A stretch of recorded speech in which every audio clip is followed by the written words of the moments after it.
I'm here today with Susan Nichols, one of the founding members of the Los Angeles County Food Preservers Group, and I'm very excited about learning a little bit about this and a little bit about how all of us can learn more about preserving our abundance.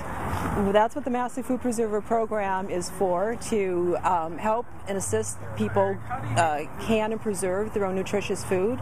A lot of people have gardens in Southern California, and we can show you how you can use that all year round. Very nice. I know today it's actually the beginning of February, though one might think it's the middle of the summer. Another great thing about Southern California. So what are we preserving now? I am preserving lemons. It's citrus season. I happen to have a friend who's got a Meyer lemon tree, so I have made lemons preserved in salt, commonly known as Moroccan lemons, and I've also made lemon salt. The Moroccan lemons it's just lemon juice and salt. I've got recipes here. It comes from the Ball canning book. Anybody can do it at home. If you've got a lemon tree or an orange tree, a grapefruit tree, very easy and very tasty. Where should we go to get canning supplies in the Southern California area? That's a good question.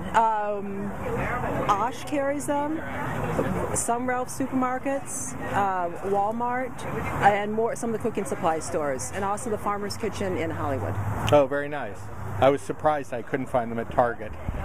They used to carry it. Is that it? I've gone back to Targets. Kmart used to carry it. You can only get it online now from Kmart. It is a little bit of a hunt and peck sometimes.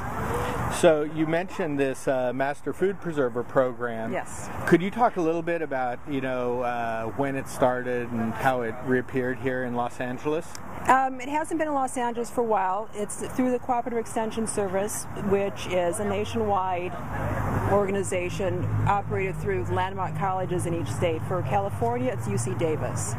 And the class had fallen out. It hadn't existed for 14 years, but due to renewed interest and prominently one person actively promoting it, the class was reinstated last year. So I was part of the inaugural class, and we're now about to have our third class. And now that I've taken the class, I also help teach the class.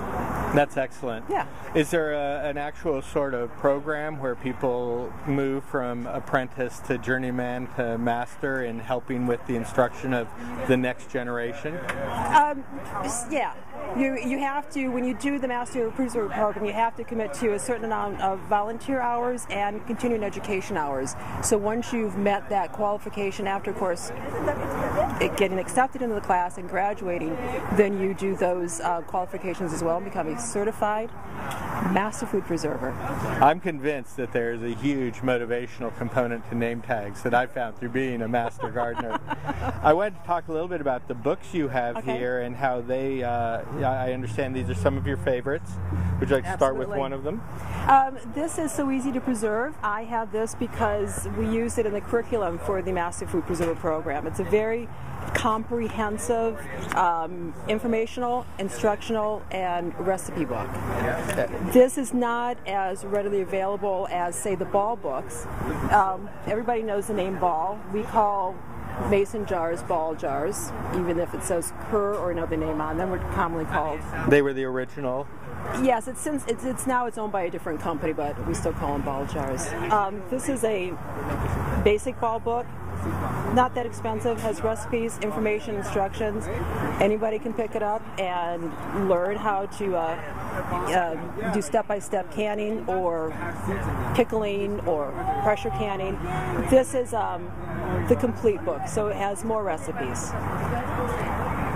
Excellent. Well, that's just great. And one more thing, we use Ball and other books like this because all the recipes have been USDA tested and approved, so you know that the food science is accurate, and if you follow the instructions, it's all good. So tell me a little bit about how you use these preserved lemons, because they just look great. I know, aren't they pretty? I just want to. You can use them in dishes. They're added. You chop them up finely. You can add them to anything you want: fish, chicken, rice, vegetables. And how long will it keep?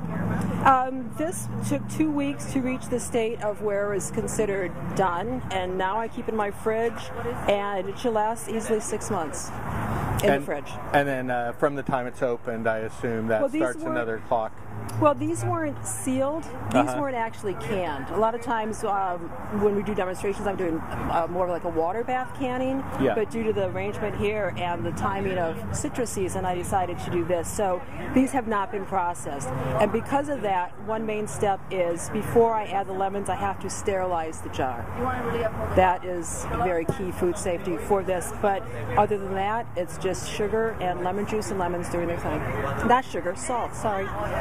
And you said you rinse off the lemons. Do you then, are you able to use the sauce, the juice also? You could use that of whatever comes into your mind. Okay. But basically, this is the lemon. I'll talk it through you really quickly.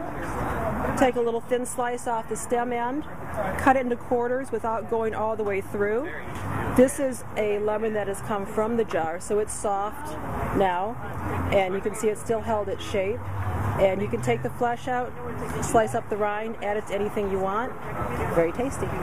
Wow, can I have a taste? Absolutely. And so I also use some Meyer lemon since I had an abundance.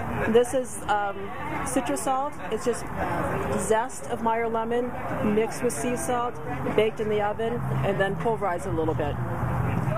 Excellent. Yeah, so lemons and salt and lemon salt. Well, thanks so much. This is great.